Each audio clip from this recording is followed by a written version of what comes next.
এই মৌমাছিটি ছিল প্রচণ্ড অলস। টানা ২০ দিন পার হয়ে গেলেও সে এখন পর্যন্ত নিজের একটিও মৌচাক তৈরি করেনি। একদিন সে যখন আয়েশ করে শুয়েছিল তখনই ক্যাপ্টেনটাকে হাতে নাতে ধরে ফেলল। অলস মৌমাছি অ্যাডমম ভীষণ ঘাবড়ে গেল। সে তড়িঘড়ি করে উঠে দাঁড়িয়ে স্যালুট দেওয়ার চেষ্টা করল, কিন্তু তার মাথায় তখন মধু লেগেছিল। সে অন্য হাত দিয়ে স্যালুট দিতে চাইল, কিন্তু দুটি হাতই তার শরীরের সাথে আটকে গেল। এটা দেখে ক্যাপ্টেনের মেজাজ খিটখিটে হয়ে গেল। সে কড়া গলায় নির্দেশ দিল, আজ পুরো মৌচাক শেষ করতেই হবে। এই আদেশ দিয়ে সে বাকি মৌমাছিদের নিয়ে কাঠ সংগ্রহ করতে চলে গেল। অ্যাডমম মধুর একটি দলা হাতে নিল, কিন্তু সেটি এতই আঠালো ছিল যে ঠিকমতো ধরাই যাচ্ছিল না। সে দ্রুত সেটি ঘোরানোর চেষ্টা করল, কিন্তু মধু তার হাতই ছাড়ছিল না। সে জোরে জোরে হাত ঝাড়তে শুরু করল। অবশেষে হাত থেকে মধু মুক্তি পেল বটে, কিন্তু সেটি গিয়ে সরাসরি আছড়ে পড়ল ক্যাপ্টেনের মুখে। অ্যাডমম সেটি পরিষ্কার করতে দৌড়ে গেল, কিন্তু হিতে বিপরীত হল, মধু আরো বেশি ছড়িয়ে পড়ল। এবার ক্যাপ্টেন রাগে অগ্নিশর্মা হয়ে উঠলেন। ক্যাপ্টেন শান্ত হয়ে পকেট থেকে মৌচাকের একটি টুকরো বের করলেন এবং খুব সহজে মুখ থেকে মধু মুছে ফেললেন। এটা দেখে অ্যাডমমের মাথায় এক বুদ্ধি খেলে গেল।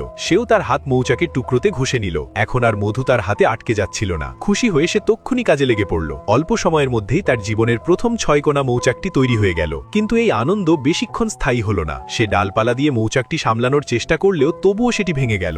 রাগে ডালপালাগুলো ছুঁড়ে মারার সময় সে একটি বিষয় লক্ষ্য করল। যখনই সে মৌচাকের পাশে ডানা ধাপটাচ্ছিল, মৌচাকটি শক্ত হতে শুরু করেছিল। এটাই ছিল আসল রহস্য। এবার সে আরো জোরে ডানা নাড়াতে লাগলো এবং বিরামহীনভাবে কাজ করে চলল। অবশেষে তার জীবনের প্রথম মজবুত মৌচাকটি তৈরি হয়ে গেল। তখনই ক্যাপ্টেন ফিরে এলেন। অ্যাডমম খুশিতে আত্মহারা হয়ে তাকে হাই ফাইভ দিতে দৌড়ে গেল, কিন্তু ক্যাপ্টেন ঠান্ডা গলায় বললেন, এখনো অনেক মৌচাক বানানো বাকি। যদি আজ সব শেষ না হয় তবে কাউকে খাবার দেওয়া হবে না। এবার অ্যাডমম জেদ ধরল। সে টানা কাজ করে চলল। কয়েক ঘন্টা কেটে গেল এবং ক্লান্তিতে সে মাটিতে লুটিয়ে পড়ল। যখন ক্যাপ্টেন বাকি মৌমাছিদের নিয়ে ফিরলেন তখন সবাই স্তব্ধ হয়ে গেল। অ্যাডমম একা হাতেই এক বিশাল মৌচাক বানিয়ে ফেলেছিল। প্রথমবারের মতো সবাই সেই অলস মৌমাছিটির দিকে গর্বের নজরে তাকালো।